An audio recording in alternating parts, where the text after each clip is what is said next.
Bis, balik lagi di podcast Indibis Jawa Barat. Karena kita masih dalam suasana memperingati Hari Kartini, kita akan melakukan sedikit berbeda yang mungkin biasanya kita berbicara dengan para pengusaha, tapi kalau sekarang kita wawancara dengan pejuang atau wanita yang sedang berjuang dalam memperkenalkan brandnya di kota Bandung yang biasa dikenal sebagai kota 1000 fashion atau 1000 baju. Nah, daripada kita terlalu banyak basa-basi, kita langsung saja perkenalkan. Di sini ada owner Kalunar, yaitu Kak Dila. Halo Kak Dila. Halo. Terima kasih sudah hadir nih di podcast Indibis Jawa Barat. Sama-sama. Terima kasih juga sudah mengundang aku ke Indibis. Siap. Nah, ini Kak Dila, sebelum kita berbicara lebih jauh atau lebih dalam, mungkin bisa diperkenalkan Kak Dila ini siapa? Dan mungkin bisa diceritakan juga tentang Kalunar sendiri, silakan. Oke, halo semuanya. Aku Dila Fairos. Aku foundernya dari Kalunar, salah satu brand fashion dari Bandung. Kalunar tuh aku bikin nggak cuman sekedar clothing brand doang nih, tapi Kalunar tuh ada komunitas tersendiri namanya Barudak Kalunar gitu. Oke. Nah, ini menarik nih, karena kan yang tadinya mungkin kita akan membahas tentang Kalunarnya, karena tadi sudah mention ada Barudak Kalunar. Itu terciptanya seperti apa nih? Terbentuknya bagaimana? Oke, jadi Barudak Kalunar tuh dibikin, jadi kan Kalunara dulu nih, Kalunara tuh berdiri pada tahun 2023, jadi sekitar 2 tahun dari sekarang. Oke. Terus di 2023 tuh itu agak transisi dari setelah COVID sebenarnya ya. Nah, jadi kayak orang-orang tuh demand untuk main bareng, untuk kumpul bareng segala macam. After dia di rumah aja tuh gede gitu kan. Akhirnya tuh orang-orang kayak pada nyari buat main bareng di luar, dan aku ngelihat demandnya cukup tinggi. Akhirnya aku nyiptain lah gitu si Barudak Kalunar ini. Sebenarnya tuh awalnya tuh namanya bukan Barudak Kalunar, namanya tuh cuman ya udah ngonten bareng Kalunar, karena kita tuh cuman ya udah ngonten bareng sambil olahraga bareng, main bareng, kayak gitu-gitu, seru-seruan lah gitu. Nah, ngomongin tadi Barudak Kalunar, terus pada akhirnya disebut sebagai tadi ngonten bareng ya, ngonten bareng Kalunar. Apakah itu termasuk sebuah strategi dalam mempromosikan Kalunar? Karena kan kalau misalkan kita berbicara tentang tadi kan itu banyak banget ya, yang pasti dilakukan Kalunar itu pasti banyak. Nah, apakah itu salah satu strategi dari Kalunar sendiri untuk memberikan sebuah awareness ya kepada warga Bandung nih, kita hadir loh nih Kalunar nih. Apakah itu salah satunya? Jadi sebenarnya awalnya aku nggak berpikiran sejauh itu gitu, nggak yang membuat aku mau bikin Barudak Kalunar untuk memperkenalkan Kalunar sendiri gitu, karena tujuannya itu untuk main kan. Cuman makin kesini kayak aku lihat orang-orang juga ada interest terhadap fashion, makanya aku baru memasukkan si Kalunar itu tersendiri gitu, sendiri ke dalam Barudak Kalunar, yang dimana sekarang tuh orang-orang kayak di Barudak Kalunarnya itu ternyata seneng gitu sama konten-konten Kalunar, sama baju Kalunar segala macam yang dibuat Kalunar gitu. Makanya kayak ya bisa kita lihat juga sebagai opportunity lah gitu untuk kita mengembangkan Kalunar di dalamnya gitu. Kayak kita tuh secara halus gitu ngajak mereka main, dan sebagai kayak ke teman sendiri gitu untuk di jadi bagian dari Kalunar secara nggak langsung gitu. Mereka bukan yang jadi admin, bukan yang jadi timnya secara langsung ngurusin di internal, tapi mereka secara pihak eksternal yang kita anggap tuh sebagai ya udah tim inti juga sebenarnya, karena mereka tuh banyak ngebantu soal develop produk, soal kayak kebutuhan bikin produk mau bikin apa aja gitu. Terus kayak tiap kita ada acara apa mereka ikut ngeramein, tiap misalnya kita butuh locker mereka ada di situ gitu, bahkan mereka nunggu locker dari kita gitu. Jadi kita ngeliatnya juga sebagai ada nih orang yang suka dan ada orang yang mau loyal juga ke kita gitu.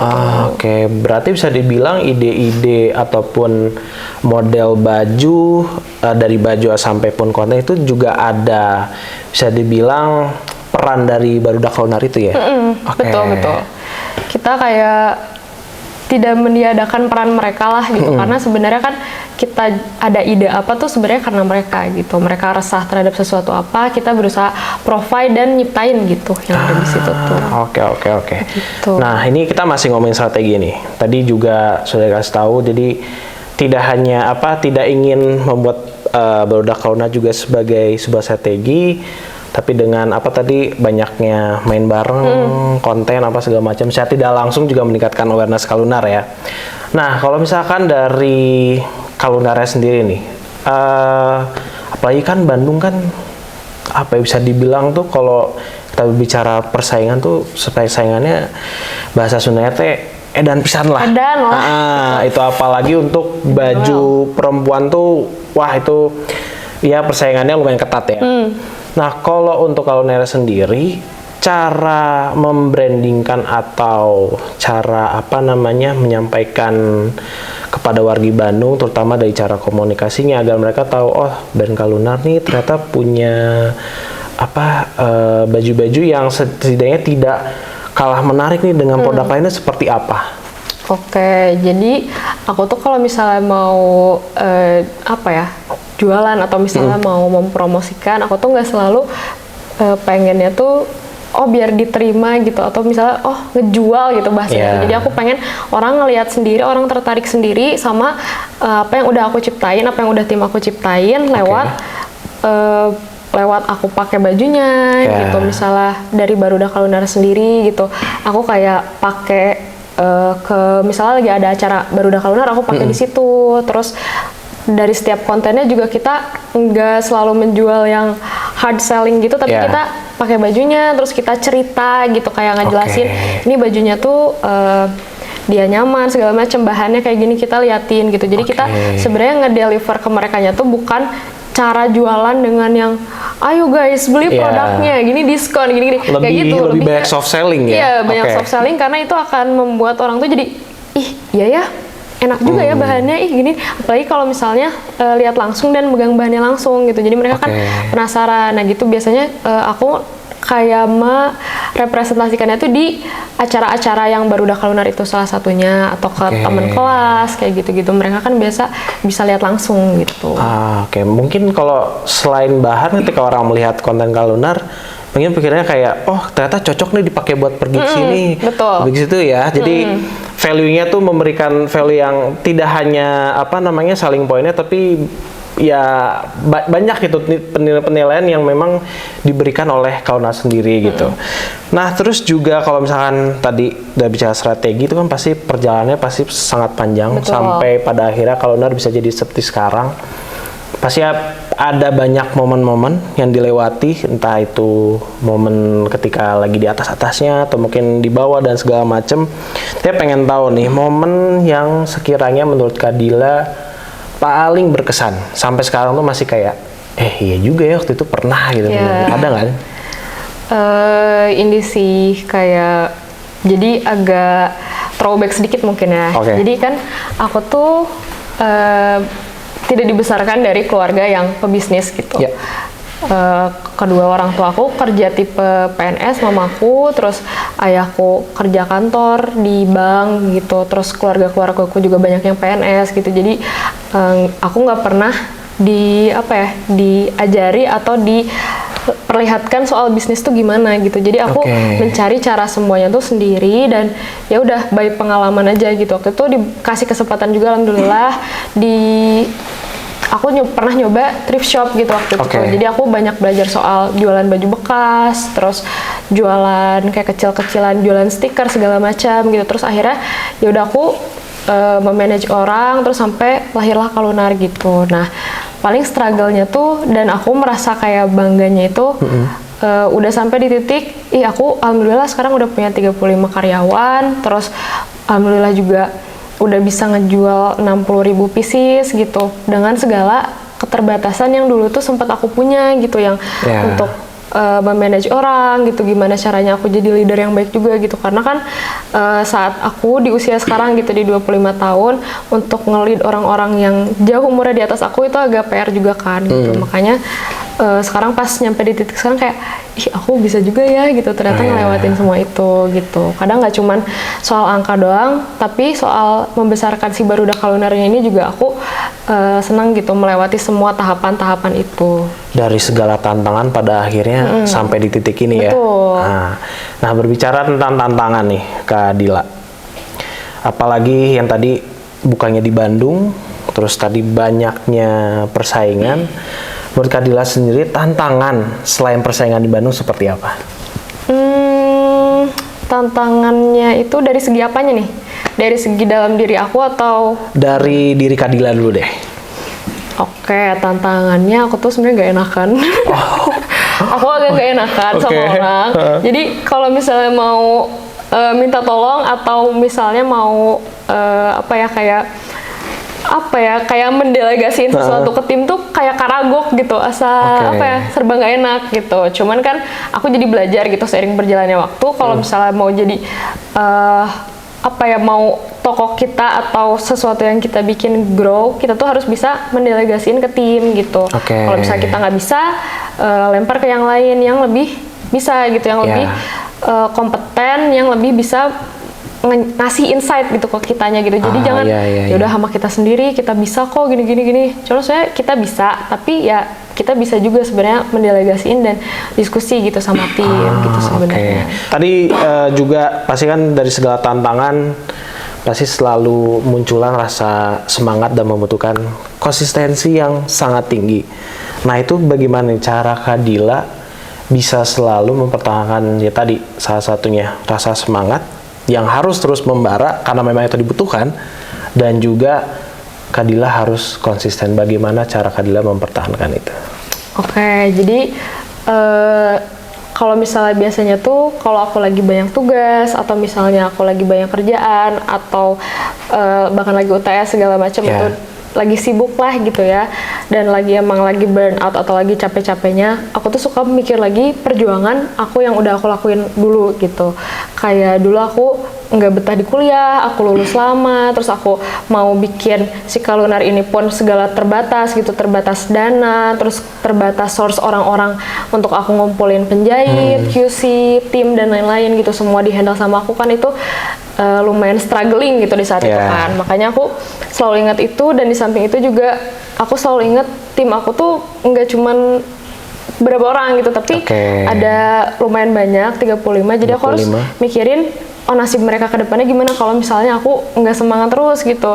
Kalau misalnya kerjaan aku banyak yang terbengkalai, aku gimana mau membuat mereka secure gitu untuk melangkah bersama aku tuh kan agak sulit juga gitu kan. Karena kuncinya juga di Kak Dila ya, kalau misalnya Kak Dila semangat ya mereka semangat, kalau enggak ya udah mengikuti gitu. Jadi bisa dibilang mereka menaruh sebuah harapan nih ke Kak Dila nih. Betul.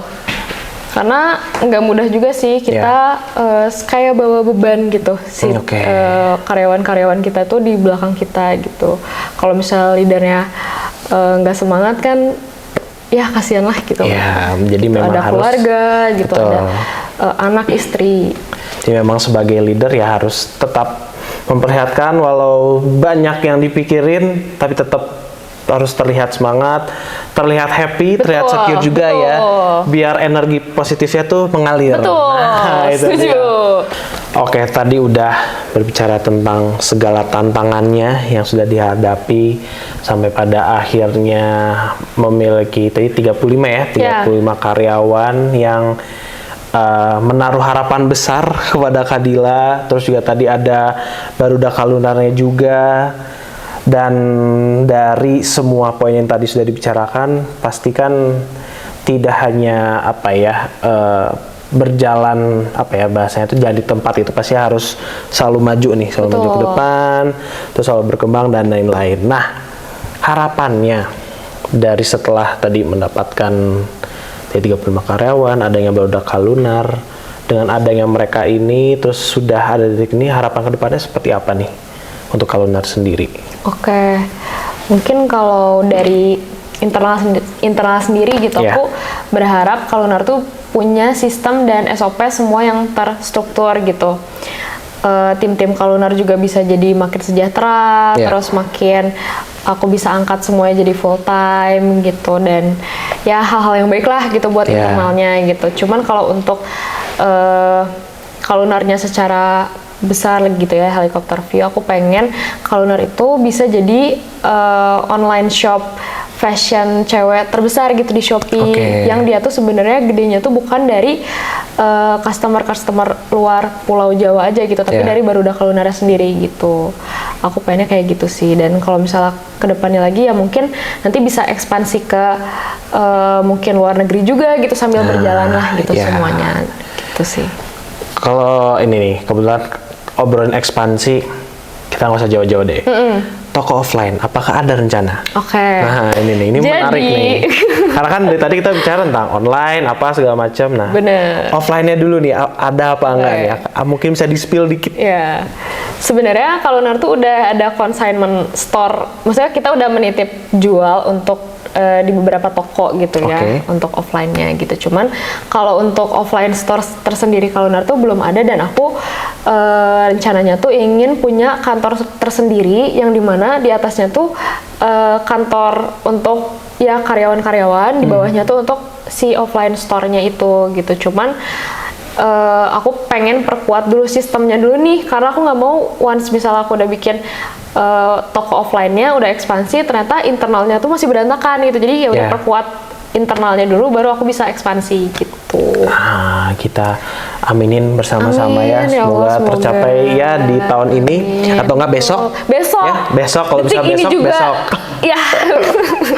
Semoga tercapai. Tadi ada ekspansi, terus juga offline store-nya yang mungkin bisa lebih bisa membuat customer tuh lebih dekat ya sama Kalunar. Nah, ini mungkin sebelum kita tutup, mungkin apakah dari Kadila ada pesan terutama untuk para perempuan terutama di Bandung dan juga Jawa Barat yang mungkin lagi merintis nih, kebetulan usahanya sama. Nah, apa nih pesan dari Kadila untuk mereka?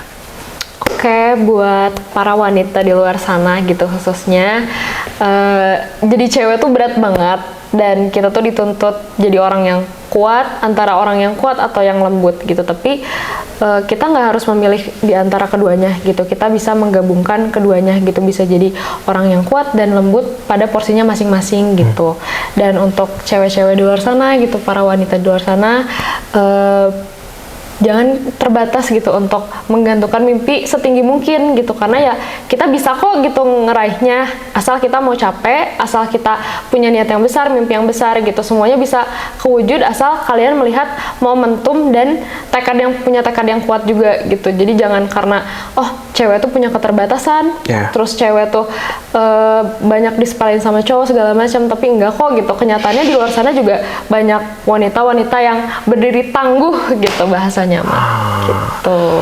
Berarti yang perlu tadi digarisbawahi dari semua pesan tadi, yang penting harus punya tekad yang kuat ya. Tekad yang kuat dan pasti punya keinginan juga nih untuk terus maju. Nah, mungkin kayaknya tadi kan kalau misalnya kita berbicara banyak tentang Kalunar, mungkin orang cuman bisa berandai-andai nih tentang produknya. Mungkin bisa diperlihatkan produk Kalunar, kebetulan membawa beberapa ya dari Kadilanya langsung. Di sini ada produk Kalunar, yang bisa di-spill. Oke. Ini kalau ada yang best seller bisa nih dilihatin, jadi biar tahu nih. Ini tapi ditilap banget nggak apa-apa nih. Nggak apa-apa, tidak apa-apa. Jadi ini aku bawa beberapa produk Kalunar. Ini yang tema lagi Kartinian banget. Ini ada Lily Blues namanya. Nih, Lily Blues. Dia tuh kayak kemeja. Kesini ya. Sini dia tuh kayak kemeja kutu baru gitu. Terus di belakangnya tuh ada tali. Aku jadi berasa kayak host live. Kapan lagi? Jangan lupa di check out di linknya. Gitu di atas nomor 21. Gitu. Ini yang kutu baru gitu. Nih modelnya buat cewek-cewek sih gitu. Jadi Kalunar tuh emang banyaknya tuh produknya buat cewek gitu. Nah, ini yang best seller kita yang kemarin. Itu belum dikancing lagi. Tap-tap layarnya yang banyak biar dapat diskon ya dari Kadilanya langsung. Diskon langsung by owner nih. Ini tuh belum dikancing, tapi bayangkan saja kalau udah dikancing ya. Ini tuh produk best seller pas lagi puasa, pas lagi Ramadan. Ini tuh sekarang udah kejual kayak 8 ribuan pieces lah gitu. Padahal launchingnya tuh baru pas bulan puasa gitu. Alhamdulillah, Masya Allah. Emang ini tuh model kayak tunik gitu yang emang orang sedang butuhkan gitu. gitu. Jadi makanya tadi aku mention kan penting banget buat kita melihat momentum karena ya once misalnya ngeluarin yang sesuai itu cepat gitu direspon sama marketnya gitu. Kayak ini juga ada celana nih, Sobis nih. Rok dong. Oh, sorry, rok maksud saya karena memang dari samping celana tapi ternyata dibuka rok. Nah, ini rok. Itu rok kayak buat kuliahan gitu sih. Nih, ini juga udah kejual 10.000 pieces kita di bisa untuk kuliah. Shopee, betul. Nongki, betul sekali. Check out gimana tadi? Check out di mana saja? Jangan lupa check out di Shopee dan TikToknya Kalunar. Kita live dari jam 8. Cut ulang. Jangan lupa check out di Shopee dan TikToknya Kalunar di jam 8 sampai 10 malam karena di jam segitu tuh ada voucher live. Setiap hari itu live-nya? Enggak sih.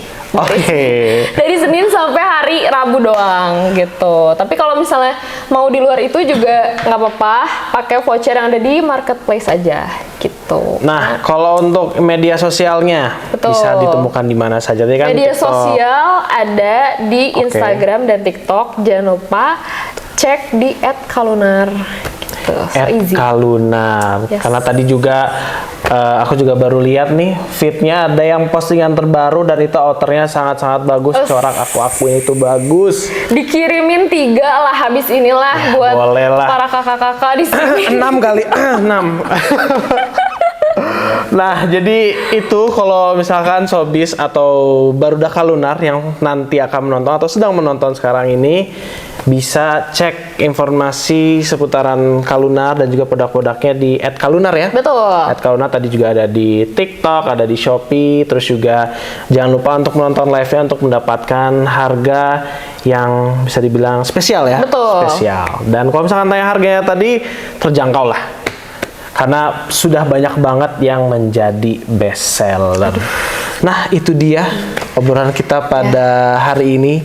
Kak Dila, terima kasih banyak sudah tadi menceritakan segala perjuangannya dalam membangun Kalunar ini. Terus juga yang pasti tidak luput dari Barudak Kalunar juga ya. Barudak Kalunar dan apa namanya yang tadi best sellernya juga sudah diperlihatkan. Mungkin para perempuan di sana atau Sobis yang sedang menonton jika merasa pengen nih seperti Kalunar membuat seperti yang tadi dibilang, setidaknya harus punya tekad yang kuat untuk bisa mencapai di titik yang sama seperti Kak Dila ini. Sekali lagi terima kasih Kak Dila sudah menyempatkan waktunya untuk di sini. Sudah mengundang saya. Baik, terima kasih juga. It's our pleasure also. Nah, saya mewakili teman-teman ini bisnis ini mengucapkan terima kasih pada Kalunar dan juga Kak Dila dan juga para Sobis yang sudah menonton podcast ini Bis Jawa Barat. Semoga kita bisa bertemu lagi di episode berikutnya. Dadah. Bye bye.